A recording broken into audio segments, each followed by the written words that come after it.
Perang Rusia versus Ukraina hari ke-106, kacau, pasukan Ukraina dipaksa mundur.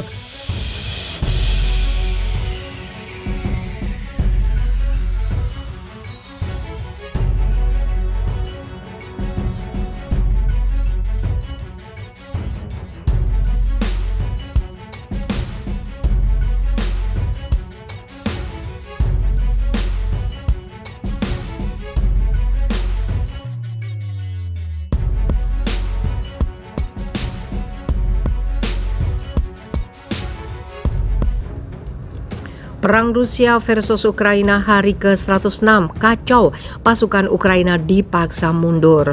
Perang Rusia versus Ukraina sudah memasuki hari ke-105 sejak awal invasi. Pada hari ini, serangan pasukan Rusia membuat Ukraina dipaksa mundur hingga pinggiran Severodonetsk. Gubernur setempat Serhiy Haidai mengatakan bahwa saat ini sebagian besar kota berada di tangan Rusia sehingga tidak memungkinkan lagi untuk menyelamatkan warga sipil yang terjebak di sana. Presiden Ukraina Volodymyr Zelensky menyatakan bahwa kondisi pertempuran di Severodonetsk merupakan penentuan keputusan nasib untuk wilayah Donbas. Zelensky juga menambahkan keputusan ini merupakan hal yang paling sulit selama awal invasi. Selain hal itu, berikut beberapa update rangkuman perang Rusia versus Ukraina hari ke-106 yang dirangkum The Guardian pada Kamis 9 Juni. Rusia memulai pengiriman gandum ke Turki dan Timur Tengah. Seorang pejabat yang didukung Rusia di wilayah Tenggara Zaporizhia mengatakan saat ini Rusia telah mulai mengirimkan gandum dari daerah pendudukan ke Turki dan Timur Tengah melalui Crimea. Sementara itu, pejabat Rusia di Crimea, Oleg Ryukov, mengatakan kereta pertama yang membawa gandum telah tiba dari Melitopol, sebuah kota di Zaporizhia. Kremlin juga mengklaim pengiriman biji-bijian akan dimulai kembali dalam beberapa hari mendatang dari pelabuhan Berdyansk, Ukraina, yang setelah penghapusan ranjau. Perdebatan Rusia versus Ukraina soal ranjau di pelabuhan Laut Hitam. Menteri Luar Negeri Rusia Sergei Lavrov mengatakan Moskow bersedia membuka koridor untuk memungkinkan ekspor biji-bijian dari Ukraina. Tetapi upaya ini bergantung pada pihak Ukraina untuk memindahkan ranjau dari pelabuhan mereka. Namun pernyataan itu ditolak Kiev karena menurut pihak Ukraina pernyataan itu hanya sebagai kata-kata kosong, mengatakan peralatan militer diperlukan untuk melindungi garis pantai, juga digunakan untuk misi angkatan laut yang berpatroli di rute ekspor di Laut Hitam.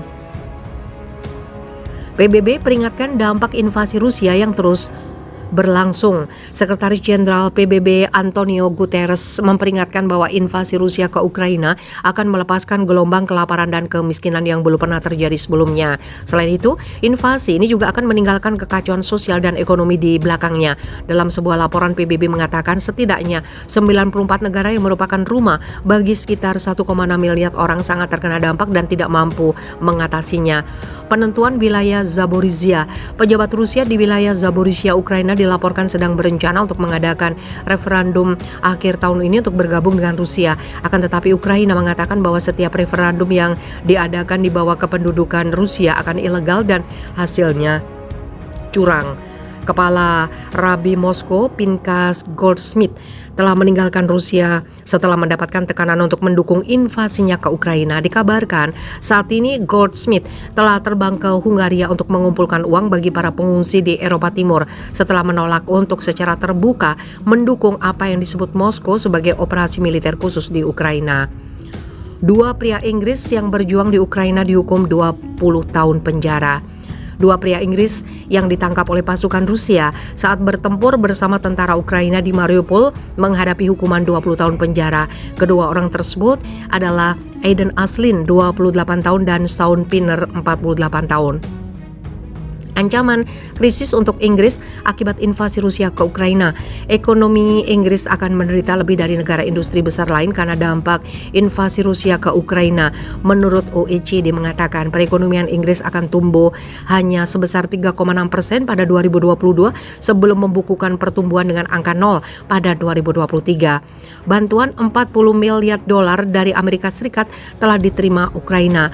Ukraina telah menerima miliaran dolar pertama dari paket bantuan Amerika Serikat senilai $40 miliar. Duta Besar Amerika Serikat untuk Ukraina, Britt Abring, mengatakan bahwa mendukung Ukraina berarti juga telah memperkuat ekonomi dan rakyatnya untuk bergerak maju. Miliarder Amerika Serikat siap gelontorkan dana untuk pemulihan Ukraina. Zelensky mengatakan dia telah bertemu dengan filantropis Amerika Howard Buffett yang merupakan putra dari miliarder investor Warren Buffett. Dalam perbincangannya itu, Howard dan Zelensky membahas upaya pembangunan kembali Ukraina seperti proyek pemulihan sistem irigasi di wilayah Odessa. Pembungkaman suara rakyat yang bertolak belakang dengan pemerintah Rusia.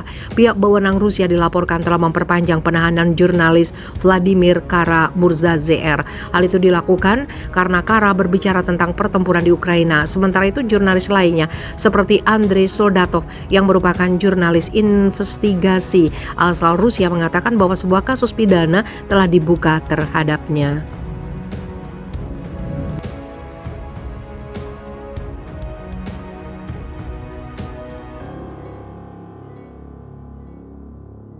Perang Rusia versus Ukraina sudah memasuki hari ke-105 sejak awal invasi.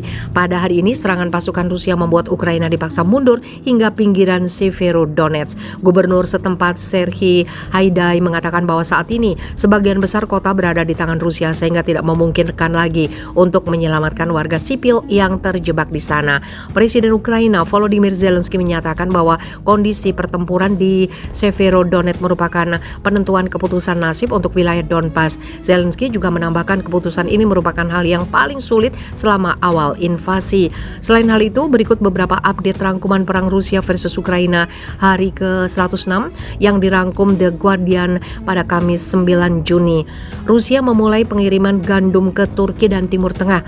Seorang pejabat yang didukung Rusia di wilayah Tenggara Zaporizhia mengatakan saat ini Rusia telah mulai mengirimkan gandum dari daerah pendudukan ke Turki dan Timur Tengah melalui Crimea. Sementara itu pejabat Rusia di Crimea, Oleg Ryukov mengatakan kereta pertama yang membawa gandum telah tiba dari Melitopol, sebuah kota di Zaporizhia. Kremlin juga mengklaim pengiriman biji-bijian akan dimulai kembali dalam beberapa hari mendatang dari pelabuhan Berdyansk, Ukraina yang setelah penghapusan ranjau. Perdebatan Rusia versus Ukraina soal ranjau di pelabuhan Laut Hitam. Menteri Luar Negeri Rusia Sergei Lavrov mengatakan Moskow bersedia membuka koridor untuk memungkinkan ekspor biji-bijian dari Ukraina. Tetapi upaya ini bergantung pada pihak Ukraina untuk memindahkan ranjau dari pelabuhan mereka. Namun pernyataan itu ditolak Kiev karena menurut pihak Ukraina pernyataan itu hanya sebagai kata-kata kosong, mengatakan peralatan militer diperlukan untuk melindungi garis pantai juga digunakan untuk misi angkatan laut yang berpatroli di rute ekspor di Laut Hitam.